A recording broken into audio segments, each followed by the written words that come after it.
உளுந்தூர்பேட்டை தொகுதி மக்களுக்காக எங்கள் குமரகுரு ஐயா என்ன செய்திருக்கிறார் என்ற ஒரு கேள்வி எழுந்துள்ளது. இதோ சிலவற்றை பட்டியலிடுகிறேன், தெரிந்து கொள்ளுங்கள். உளுந்தூர்பேட்டை அரசு மேல்நிலைப் பள்ளிக்கு 1,14,00,000 மதிப்பீட்டில் கூடுதல் வகுப்பறை கட்டிடம். நன்னாவரம் அரசு உயர்நிலைப் பள்ளிக்கு 1,50,00,000 கோடி மதிப்பீட்டில் புதிய வகுப்பறை கட்டிடம். நெடுமானூர் அரசு உயர்நிலைப் பள்ளிக்கு 2 கோடி மதிப்பீட்டில் புதிய அரசு பள்ளி வகுப்பறை கட்டிடம். தாழை கிராமத்தில் உள்ள அரசு உயர்நிலைப் பள்ளிக்கு 42 லட்சம் மதிப்பீட்டில் புதிய வகுப்பறை கட்டிடம். அது மட்டுமா, தன்னுடைய 3 ஏக்கர் நிலத்தை தானமாக கொடுத்து மகளிர் மேல்நிலைப் பள்ளியை கொண்டு வந்தவர் எங்கள் குமரகுரு ஐயா அவர்கள். உளுந்தூர்பேட்டை சட்டமன்ற தொகுதிக்குட்பட்ட 21 அரசு பள்ளியை மேல்நிலைப் பள்ளியாக தரம் உயர்த்தி கொடுத்தவர் எங்கள் குமரகுரு ஐயா அவர்கள். இந்த 21 அரசு மேல்நிலைப் பள்ளியில் பயின்ற 3,971 மாணவ மாணவிகளுக்கு 1,56,00,000 மதிப்பீட்டில் மிதிவண்டி வழங்கியவர். உளுந்தூர்பேட்டையில் ஒழுங்குமுறை விற்பனை கூடத்தில் வியாபாரிகள், விவசாயிகள் ஓய்வெடுப்பதற்காக 2,500 கோடி மதிப்பீட்டில் ஓய்வு கூடம் கட்டி கொடுத்த ஏழைகளின் பாதுகாவலர் எங்கள் ஐயா அவர்கள். தமிழ்நாட்டிலேயே முதல் முறையாக குளிர்சாதன வசதியுடன் கூடிய நீதிமன்றத்தை அமைத்துக் கொடுத்த மனுநீதி சோழர் எங்கள் ஐயா அவர்கள். உளுந்தூர்பேட்டையில் அரசு மருத்துவமனைக்கு சிடி ஸ்கேன் வசதி. திருநாவலூரில் 13 கோடி மதிப்பீட்டில் கணவன் நிலையம். சிக்காடு ஊராட்சியில் 40 லட்சம் மதிப்பீட்டில் கால்நடை மருத்துவமனை. இருவேப்பட்டு கிராமத்தில் 5 கோடி மதிப்பீட்டில் செவிலியர் பயிற்சி மையம். உளுந்தூர்பேட்டையில் 512 பயனாளிகளுக்கு 42 கோடி மதிப்பீட்டில் அடுக்குமாடி குடியிருப்பு கட்டி கொடுத்தவர். 6 ஆரம்ப சுகாதார நிலையம், 11 கால்நடை மருத்துவமனை, டிஎஸ்பி அலுவலகம், பதிவுத்துறை அலுவலகம், மகளிர் காவல் நிலையம். உளுந்தூர்பேட்டையில் உள்ள அனைத்து ஏரிகளையும் புனரமைப்பு செய்து கொடுத்த எங்கள் குமரகுரு ஐயா அவர்கள். இது மட்டுமா, கள்ளக்குறிச்சி புதிய மாவட்டமாக உருவாக்கி கொடுத்த எங்கள் குமரகுரு ஐயா அவர்கள். கள்ளக்குறிச்சியில் அரசு மருத்துவக் கல்லூரி, அரசு கலைக்கல்லூரி உருவாக்கப்பட்டதும் நம் கழக ஆட்சியில் தான். மாவட்ட ஆட்சியர் அலுவலகம் கட்டுவதற்கு நிதி ஒதுக்கீடு செய்து அடிக்கல் நாட்டப்பட்டதும் நம் கழக ஆட்சியில் தான். இது போன்ற எத்தனையோ திட்டங்களை உளுந்தூர்பேட்டை தொகுதி மக்களுக்காக எங்கள் குமரகுரு ஐயா அவர்கள் செய்திருக்கிறார். தற்போதுள்ள சட்டமன்ற உறுப்பினர் உளுந்தூர்பேட்டை தொகுதி மக்களுக்காக என்னென்ன திட்டங்கள் செய்திருக்கிறார் என்று எங்களுடன் பட்டியலிட முடியுமா? காணி இருந்தால் எங்களுடன் பட்டியலிடுங்கள்.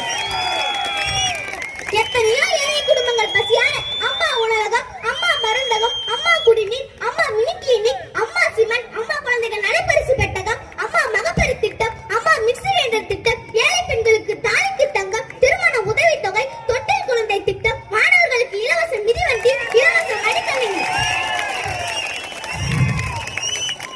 அம்மா ஸ்கூட்டி போன்ற எண்ணற்ற திட்டங்கள் நம் கழக ஆட்சியில் தான் செயல்படுத்தப்பட்டது என்பதை எவராலும் மறக்க முடியாது. இந்தியாவில் எந்த மாநிலத்திலும் ஒரு ஆட்சி காலத்தில் 11 மருத்துவக் கல்லூரிகள் மருத்துவமனையோடு வாங்கியதாக சரித்திரமில்லை. அந்த சரித்திரத்தை படைத்த சரித்திர நாயகர் நம் எடப்பாடி ஐயா அவர்கள். 6 சட்டக் கல்லூரிகள், ஆசியாவிலே மிகப்பெரிய கால்நடை ஆராய்ச்சி பூங்காவை உருவாக்கி கொடுத்த நம் எடப்பாடி ஐயா அவர்கள். 7.5% உள் ஒதுக்கீடு வழங்கியதன் மூலம் என்னை போன்ற ஏழை குடும்பத்தில் பிறந்த என் அக்கா அண்ணன்கள் மருத்துவராகும் உயரிய வாய்ப்பை உருவாக்கி கொடுத்த நம் எடப்பாடி ஐயா அவர்கள்.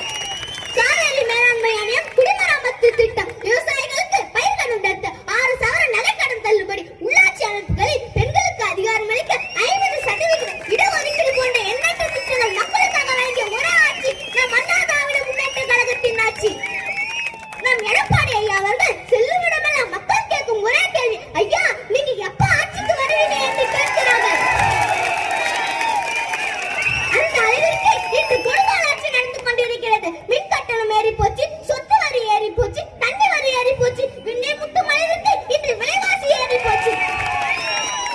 என்னை போன்ற சிறியவர்கள் முதல் வயது வந்த பெண்கள் வரை தனியாக வெளியில் செல்வதற்கு எங்கு பார்த்தாலும் கொலை, கொள்ளை, கற்பழிப்பு, கஞ்சா போன்ற போதை பொருட்கள் புழக்கம் தலைவிரித்து ஆடுகிறது. ஏன், நம் கள்ளக்குறிச்சியில் கூட 70 உயிர்களை பறிகொடுத்து விட்டோம். இந்த அவல நிலையெல்லாம் மாற வேண்டும் என்றால் நாம் அனைவரும் ஒன்று திரண்டு வரும் 2026 சட்டமன்ற தேர்தலில் நாம் எடப்பாடி ஐயாவை முதலமைச்சராக பாடுபடுவோம் என்று கூறி விடைபெறுகிறேன். நன்றி, வணக்கம். நன்றி. மாவட்ட எம்ஜிஆர் இளைஞரணி செயலாளர் அன்பு தம்பி ராஜீவ்காந்தியின் சார்பாக செல்லக்குட்டிக்கு அன்பளிப்பாக மாவட்ட கழக சில திருவிழாளர்